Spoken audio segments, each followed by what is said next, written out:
안녕. 안녕, 나는 23살 권민진이야. 안녕, 나는 22살 신호균이야. 안녕, 나는 21살 유가연이야. 안녕하세요. 며칠 전 태어나서 처음으로 남자한테 고백한 여대생입니다. 비록 한 달 남짓의 짧은 짝사랑이었지만 그렇게 깊게 좋아한 적은 22년 인생의 처음인 듯 했어요.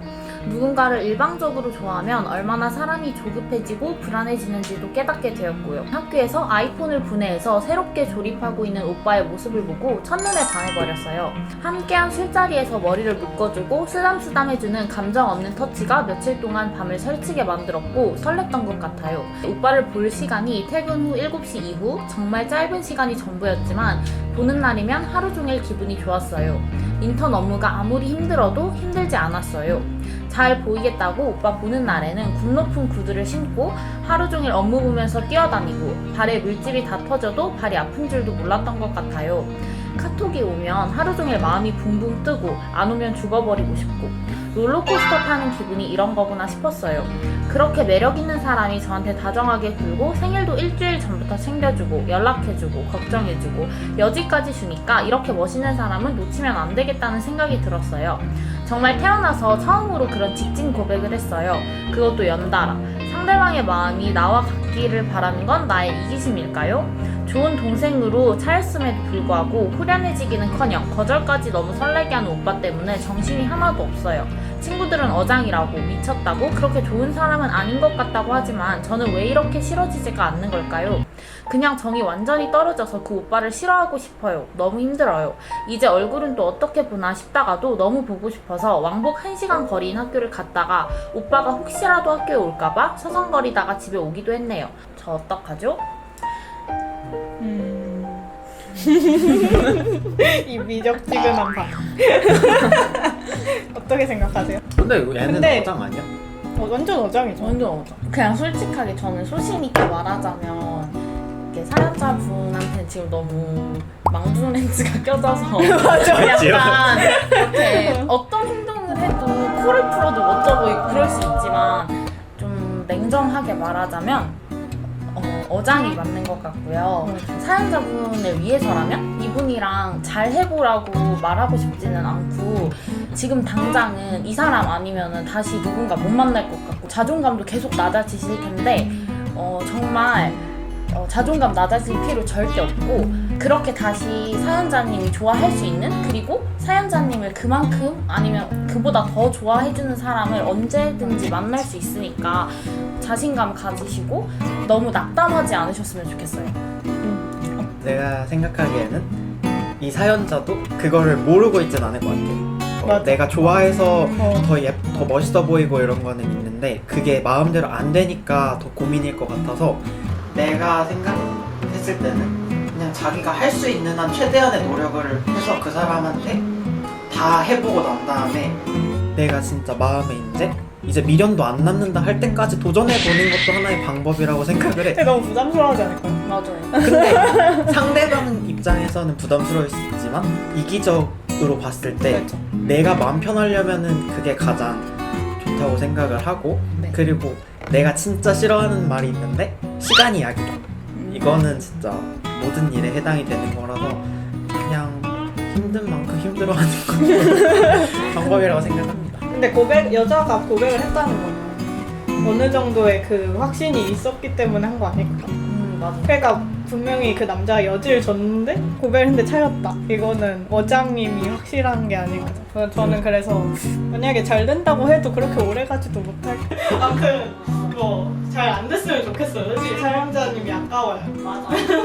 그 뭔가 차이는 상황까지 어장이 완벽한 게 맞아. 친한 너무 친구 동생 완벽해. 사이로 어, 남자 맞아, 이것도 맞아. 그러니까 그게 말이 안 돼요. 완전 완벽하게 찰 생각이면 그냥 너 모르겠다. 약간 이런 식으로 얘기해줘. 맞아. 친한 동생 뭐 이런 맞아. 말도 안 되는. 그리고 뭐 쓰담쓰담도 했잖아. 이런 사람이 한둘이 아닐 것 같아. 그래서 제 생각에는 약간 의미 없는 다정함 이런 느낌일 것 같아요. 남자는. 그래서 이분한테 어울리는 술은 이분한테 어울리는 술은 심술이라는 술이 있는데 그게 7도, 10도, 12도 이렇게 나눠져요. 그래서 이렇게 오빠한테 다가갔을 때 상처를 입을 때마다 그 강도에 따라서 7도 아 오늘 나 좀 세다 이러면 맞아, 12도 마시고 아 오늘은 그래도 저번보단 괜찮았네 하면 7도 마시고 이렇게 해서 심술술을 추천드립니다. 그런 것 같아요. 와. 네, 그럼 두 번째 사연 말씀드릴게요. 안녕하세요. 전 23살 남자입니다. 저에게 요즘 고민거리가 있는데 바로 친구 문제입니다. 4년 정도 친구가 있어요. 가끔 술도 먹고 밥도 먹고 카페도 가면서 가끔 만날 땐 정말 재밌게 놉니다. 하지만 사소한 부분들에서 저랑 맞지 않는 것들을 느끼고 시간이 갈수록 친구 권태랄까요? 그 친구가 저를 생각하는 만큼 제가 생각하지 않아진다는 것을 느껴버렸어요. 그렇다고 풀 수 있는 그런 문제가 아니라 성향 차이인 것 같아요. 그 이후로 만나자고 해도 썩 내키지 않고 그렇다고 거절도 잘 못하는 성격이라 꼬박꼬박 만나긴 합니다. 좋은 사람은 맞지만 지금까지 지내오면서 서운하거나 힘들었던 게 쌓여서 지금보다 조금은 더 거리를 두고 싶은 마음이 드네요. 혹시 친구와 맞지 않는 것을 느낄 때 어떻게 하는 게 현명한 방법일까요? 근데 저도 친구 권태기 느껴본 적이 있어가지고 제가 고등학교 2학년 때부터 친한 친구였거든요. 지금 고등학교 때는 진짜 맨날 봐도 안 지겹고 맨날 붙어있어. 대학교 1학년 때까지 맨날 붙어있었는데 이제 한 대학교 2학년 때쯤부터인가 약간 서로 둘 다 동시에 약간 권태기가 온 거죠. 그래가지고 둘 다 약간 톡으로 요즘 약간 예전 같진 않은 것 같은데 약간 거의 연인의 톡처럼 막 이렇게 말하고 일단 서로 시간을 두자 이렇게 해서 거의 한 4-5개월 정도는 안 본 것 같아요. 그래서 그 이후에 이제 그래도 연락은 진짜 간간히 뭐 일주일에 한 번씩 뭐 잘 지내고 뭐 기프티콘 보내주고 중간고사 막 그렇게 하고 이제 4-5개월이 지난 뒤에 다시 만났더니 또 좋더라고요. 그러니까 좀 시간을 두는 게 제일 그 친구 사이의 권태기를 극복하는 게 제일 좋은 방법이 아닐까. 저 같은 경우에도 그 친구 권태를 저는 되게 자주 느끼는 편이에요. 근데 이게 특정 친구가 아니라 모든 친구한테 권태를 느껴요. 그러니까 원래 평소에도 그랬던 애인데 갑자기 마음에 안 드는 행동이 눈에 거슬리기 시작하면은 그 계속 보인단 말이에요. 그래서 이러면 안 되지만 빙둘러 말하면서 자꾸 만나기를 잠깐 피한다거나 뭐 카톡을 조금 줄여 나간다던가 이렇게 하다가 한 1-2주 지나면은 또 괜찮아지더라고요. 그러니까 막 너무 티나지 않게 자기만 혼자만의 생각할 시간을 갖거나 그 친구와 잠깐 거리를 두는 게 가장 좋은 방법일 것 같은데 여기 사연에서 말했듯이 이게 뭔가 풀릴 게 아니라 그냥 성향 차이인 것 같다고 했잖아요.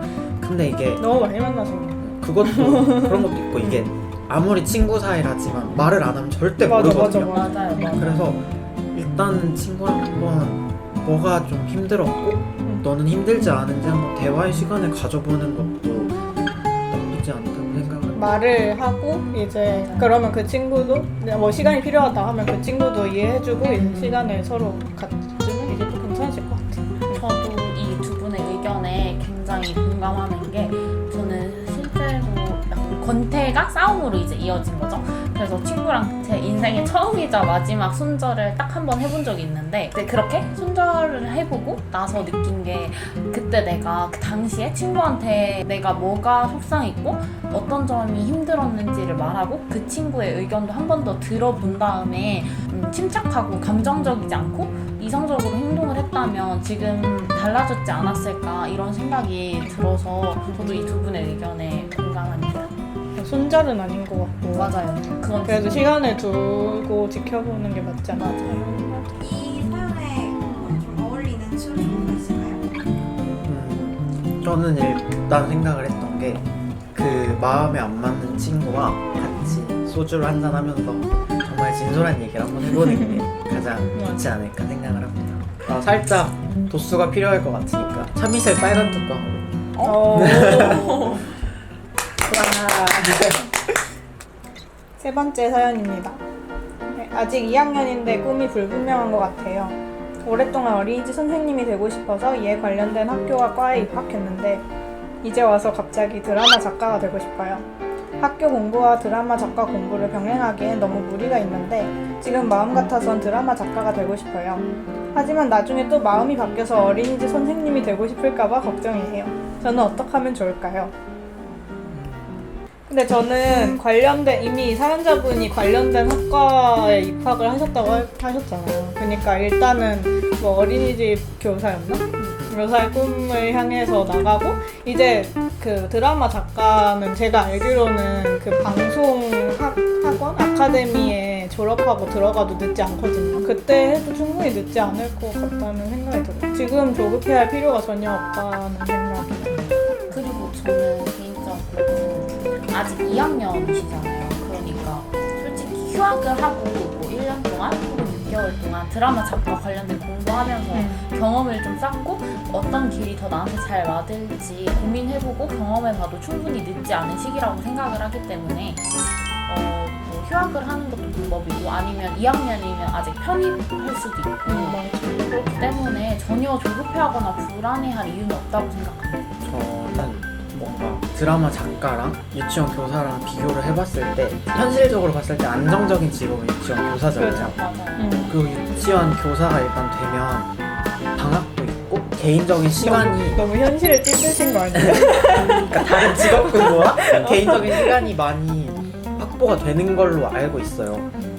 유치원 교사를 해보고 계속 글을 쓰면서 연습을 하면서 뭐 드라마 작가는 공모전 같은 데도 많이 출품을 하고 이런 걸로 알고 있는데 그런 거는 조금 유치원 교사를 하면서 조금씩 준비를 하다가 나중에 유치원 교사 자리도 잡았을 때 도전을 해보는 것도 나쁘지 않다고 생각을 해요. 일단 현실적인 것도 한번 생각을 해보는 것도 중요하니까. 그리고 일단 유치원 교사 꿈을 가지고 그 관련 학과에 입학하셨다고 하셨잖아요.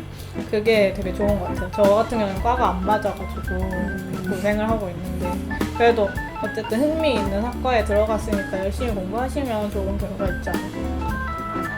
그리고 22살이라는 나이면은 21살이면은 진짜 어린 맞아요. 재수를 해도 늦지 않는.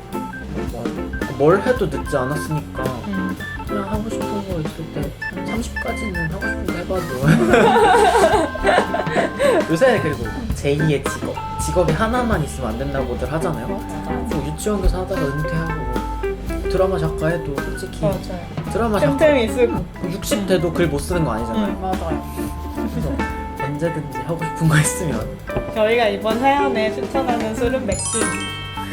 왜냐면 약간 적당한 알코올을 마시고 글을 쓰다 보면 이제 드라마가 더 잘 나올 수 있잖아요. 영감.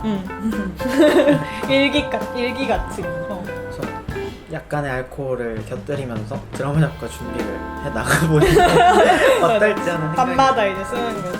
너무 독한 술을 마시면 이게 기억이 없으니까. 또 어린이집 나가야 되잖아요. 끝. 그러면 여러분들이 생각하는 20대 고민이란 어떤 것인가요?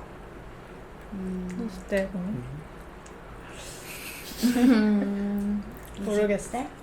모르겠는데 짜이 날까요? 짠!